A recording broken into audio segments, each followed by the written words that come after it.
You're listening to The Bible Guys, a podcast where a couple of friends talk about the Bible in fun and practical ways.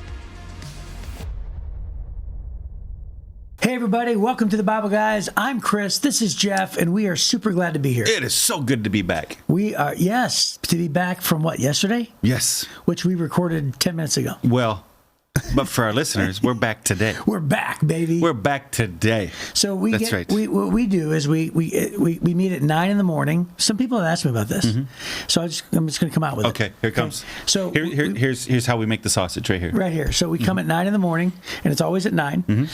And we go to about noon, and we record 5 episodes sitting. Back to back to back. Back to back to back to back to back to back. Because we have a hard time being in the same room.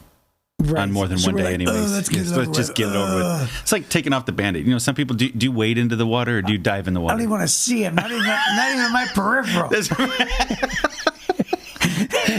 So anyway, that's what we do. So we're in the habit now of saying, "Oh, yesterday." Yeah. But what we mean by yesterday is the last recording, which was 10 minutes ago. Yeah. That's why we're wearing the same clothes. Which is we don't wear all the same clothes for the whole week. No. Which, by the way, is often is what happens on like The Voice. Yes. I always think of The Voice. The Voice. Because I always try to figure out, like, this was this outfit, this was recorded this day. You can figure it out just based on what they wear. Yeah. So, anyway, let's jump into the social media minute that Desiree has planned for us. Okay. This is awesome. We appreciate all of our listeners, and we love when they take time to write in. So let's take a minute and give them a shout out. Okay. Here we go. Charmin D. Hi, Charmin. Hey, Charmin D. She says, I can't imagine a world with either ones of you not laughing. Sad. Aw, that's a very sweet sentiment. That's a very nice thing, Charmin. Yes. Either ones of you. Well, do you think she's a little Italian? No, I think Desiree mistyped it. Do you think so? Okay.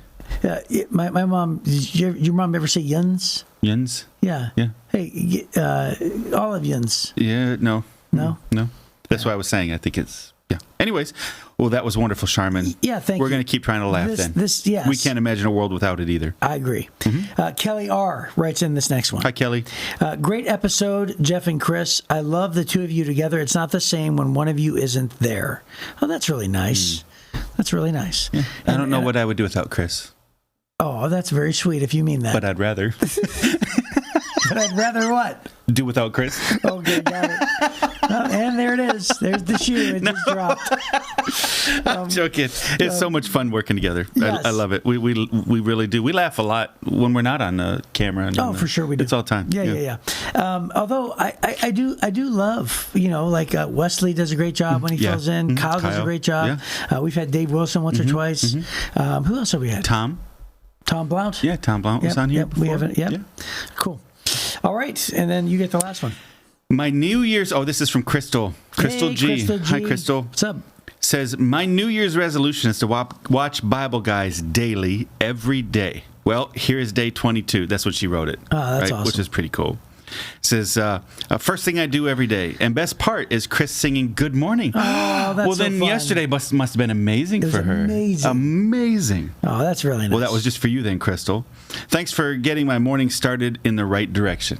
Oh, that was really nice. Yes. We're getting it started. I don't know if it's in the right direction, but we're getting it started. Yes. Well, she says it is. So, and it's because we love talking about the Bible. That's right.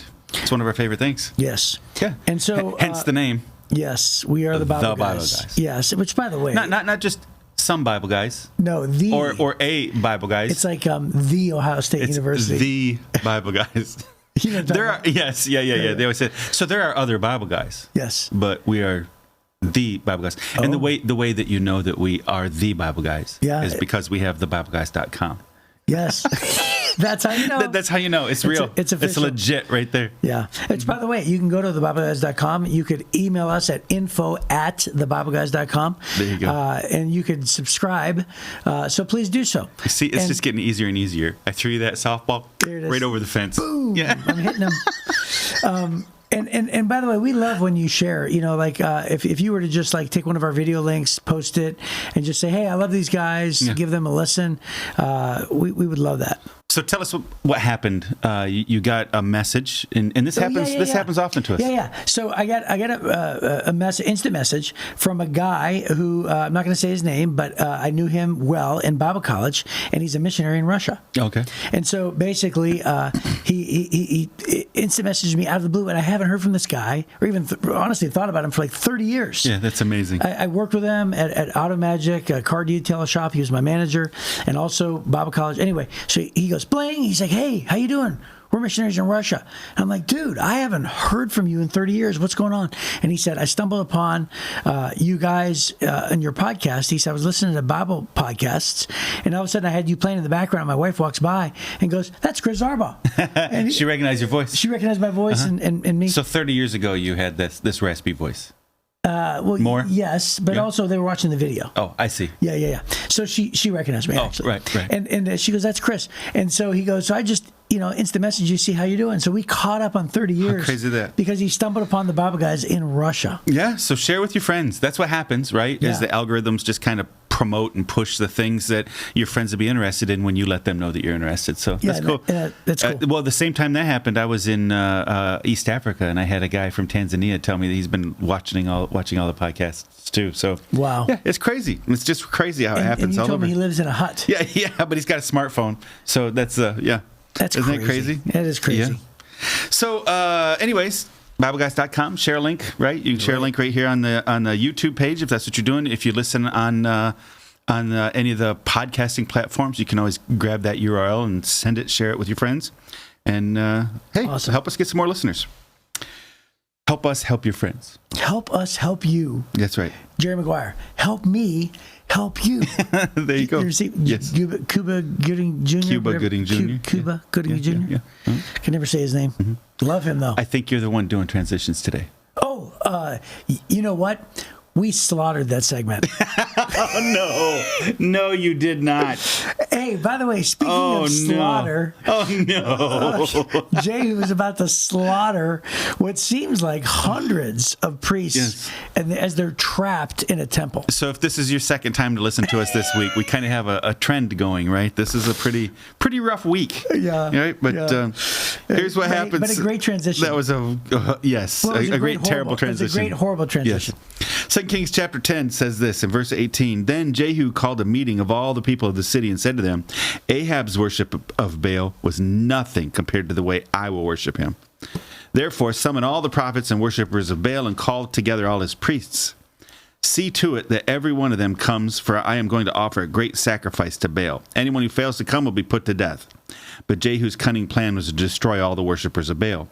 Then Jehu ordered, prepare a solemn assembly to worship Baal. So they did.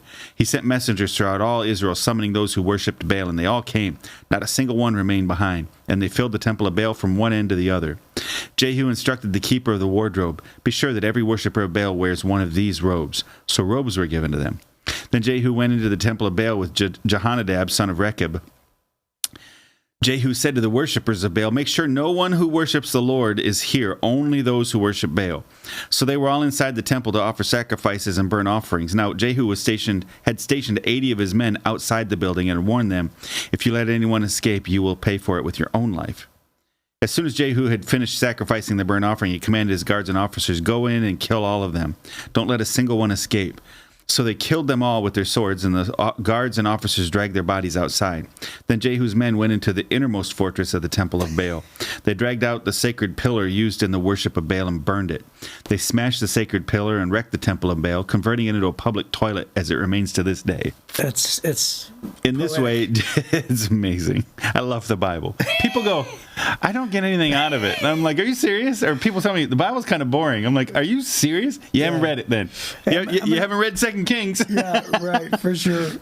In this way, Jehu destroyed every trace of Baal worship from Israel. He did not, however, destroy the gold calves at Bethel and Dan, with which Jeroboam son of Nebat had caused Israel to sin.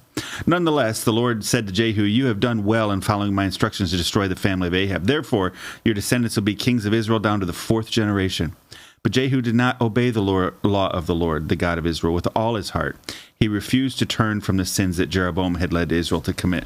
Wow. Man, Jehu, you were right there, buddy. Yeah, yesterday you had said there's something to be said about going all the way. Yeah. And make no mistake of it, when he wanted to get rid of Baal out of the city or out of the region, he went all the way, buddy. Yeah. He did everything he could to the nth degree, but he did not go all the way when it comes to all false worship. Which, by the way, if we remember these things, what's the reason why? What is his name? Jeroboam.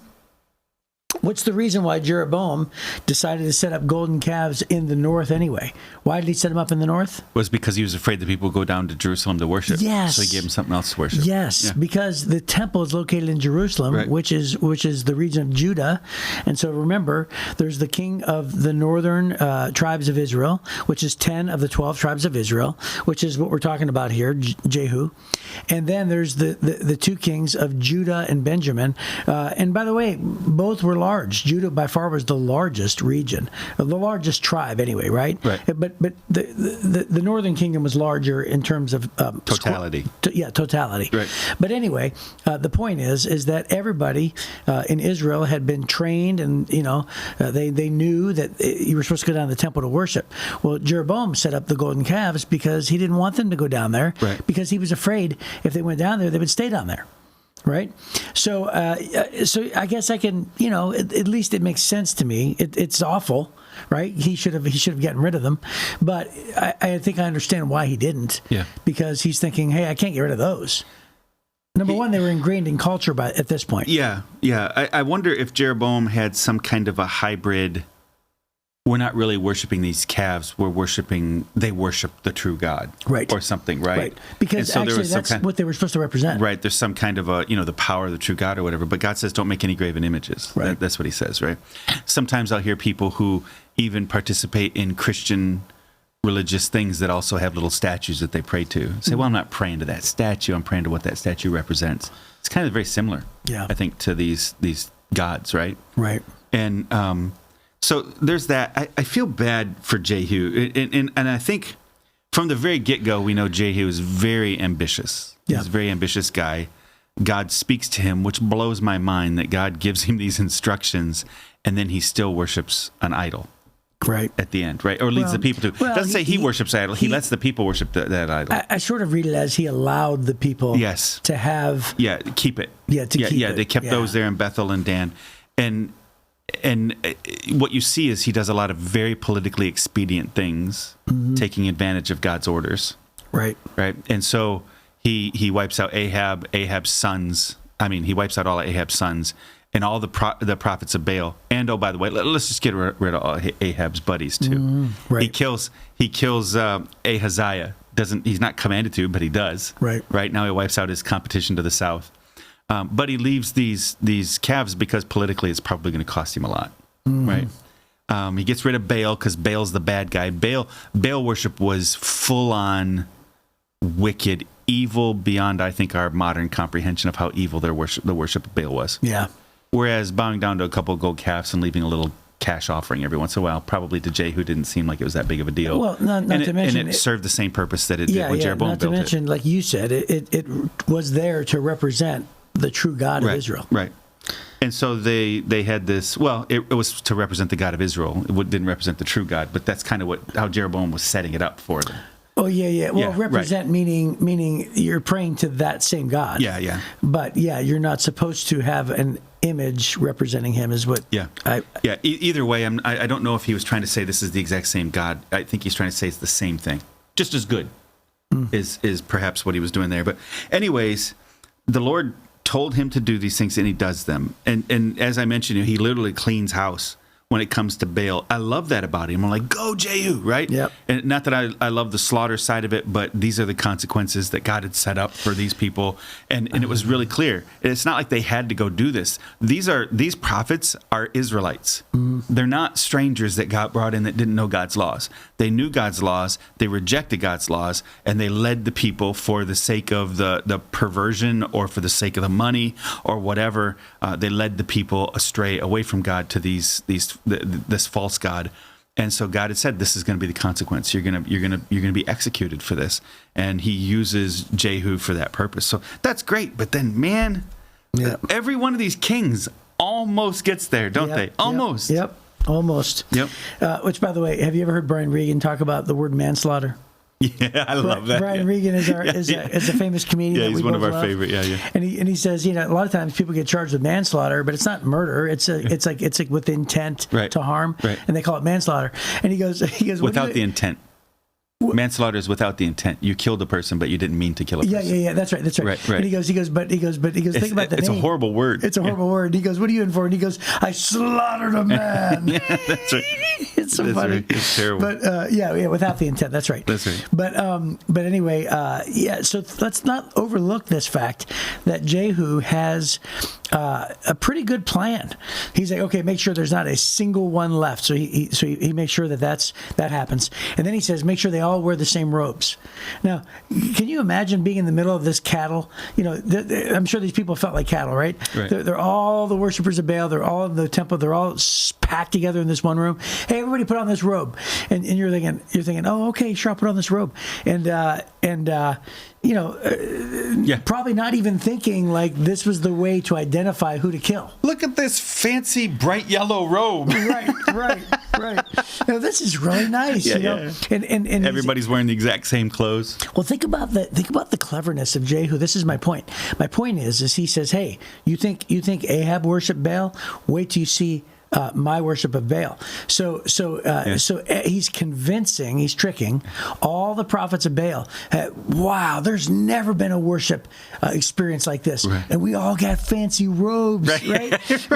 And we're all in here. Dude, everybody's here. Yeah. That guy's here. Yeah. All the famous words, they're all, every one of us, we're all here. Right. And he's building it up. Jehu's building it up and not only that, but he's like, make sure there's not a single actual worshiper of the Lord in this place, right?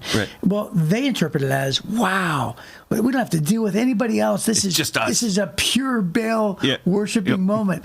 I mean, everything that Jehu is doing is so clever. Yeah. Right? Subterfuge. Yes. So I was in Nairobi last week, and we had all these guys from around the world. About 300 leaders came in from 40-something different countries around the world for this gathering. And they're all, none of them are prosperous, wealthy people. Mm-hmm. So we decided on the last day to take everybody on a safari. And it turns out, believe it or not, they live in the countries where safaris are, and almost none of them had been on a safari ever. Wow. So we have 300 people going on safari.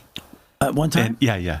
It was crazy. Whoa. So that's got to be the whole safari. So we we rented these great big safari trucks, and they were huge. They fit like 20 people in each one of them. We rented a whole bunch of them. So it was I don't know. It was crazy. So they bought, before we left, everybody a safari hat. Right, like a tan safari hat. 300 safari hats. They were definitely, they bought them on Temu or something. They were super cheap, but still. And it was funny because you got a lot of sun. It's really bright. It's hot right now. There, it was in the 80s, 90s, and so I can remember a couple of times we stopped. One time for a restroom break out in the middle of the national park, whatever. And you get out, and there's just all these people. But then you could always find our people because everybody's wearing the same hat. Yeah. So you're looking through this massive crowd. They all are very, very similar to my eyes. You know what I mean? Yeah. I said, well, hat. Those are our guys, right? Right. And that's really fun. Yeah. So that's exactly what they really stood out. They're wearing, they were wearing hats. These guys are all wearing the same robe. Is that why they bought the hats? That's exactly why we bought the hats, so we could keep track of everybody. That's so great. Yeah, it was a great idea. So it's the same kind of thing. Right? That I don't know that we took all 300 on the safari as I'm working it out right now. I don't know, but it was well over 100, 150, something like that we took. And so he does the same thing. He gives them all the same clothes so they would stand out. And he says, make sure no worshipers of God are here. Wow. This is just a private event. Yeah. Right. So now he's wanting to make sure, let's not mess this up either. Let's not accidentally kill the wrong guys. We're just going to wipe out the priests of Baal and the worshipers of Baal. Oh, I get it. So you thought of the safari hats because of the yellow robes. Yeah. That's how I was thinking about it. Yeah. So I was just recently rereading John Eldridge's book, Wild at Heart. Yeah. And we talked about it a couple weeks ago in the Bible Guide. Yeah. And it's because of that. I was flying home and I remembered that we had talked about it on the thing. I thought, I haven't read that book in like 100 years. It seems like. Yeah. So wow. It was on I know it was a long time. So I look good. I look good for 100 years. I don't look great for 53, but I look good for 100. So I was reading it on the plane, and it just reminded me how our God is a warrior, right? So every boy grows up with this warrior in them, right? And it's the same thing, that our God is a warrior. So the Bible says that there's a point where God says, Israel is my bride. Multiple times he says Israel is his bride. And he asks them, why are you cheating on me with other gods? Mm-hmm. So where we only think of this great cosmic circumstance of a creator of this planet, this universe, God's laws, we only think of it from our perspective. But it turns out it's not our story. It's his. And what he made was a bride. He made somebody to love and to be loved by. And then he says, I'm going to provide for you. I'm going to offer security to you. I'm going to give you homes and land, and I'm going to give you a land full of milk and honey. I'm going to give you peace if you'll follow me. I'm going to give you prosperity. Just show me your love. That's all I want. I just want your love. And then on multiple occasions through the prophets, he says, why are you cheating on me? Literally committing adultery. He says at one point, why are you whoring around with the other gods? Right? And so finally God decides, you know what, I'm going to war for my bride. That's what he does. He's going to war. And this is that. God uses men to do his bidding, right? In this. And so he's using a future king to wipe out the bad king. He's using a future leader to wipe out the bad prophets, right? That's the mechanism he's choosing to use in the moment. But this is a warring God. You ever wonder how God feels about you? This is how God feels about you. I'm all in. I'm going to do whatever it takes to get you back, right? And so I think some of the difficulties we have in our life is our own bad decisions, but it's also God doing battle to get us back, right? To win us back. And if we could just understand that his passion for us, you know, the Bible says in Exodus that don't have any other gods. God's a jealous God, right? And that jealous is like a lover's jealousy. It's not jealous like I wish I had what you had, right? That's not. Right. It's I have this passion for you that I don't want your heart to be stolen by anybody else, right? And if you've ever been in love, you know what that means, right? You feel the same way about about the one that you love. And this is how God feels about the people of Israel. So while we look at him, we go, wow, he's wiping out a bunch of people. These are horrible, evil people that have chosen to run away from God, not to follow God. And he's saying, I'm doing battle. I want all the rest of the Israelites to come back to me. Right? That's what I want. So let's get rid of the ones who lead the worship away from me, and then let's elevate the ones who will lead worship coming to me. And Jehu has this opportunity. I honestly believe, I think I really do believe that if Jehu had led the people to wholeheartedly worship God, I think Jehu would have reunited Israel. I think he had that opportunity. Yeah. He was so forceful. He was so demanding. Ahaziah is out of the way at this point. If he had led these people and led them back to Jerusalem for worship and led them, I think God would have done it because he was doing everything else right, except politically, I don't want him going down to Jerusalem, so I'm going to keep these two calves. Yeah. It's so dumb, man. But God's a warrior, and he's fighting for your love and compassion, and your love and passion. That's great. Yeah. Well, there definitely is that perspective. Yeah. Well, there's baskets full of heads just in the last two chapters. So that's right. That's crazy. Yeah, he's going to war for you. Yeah, for sure. Hey, well, that's a great place to end, and that's our time. So hopefully we will see you next time on the Bible Guys.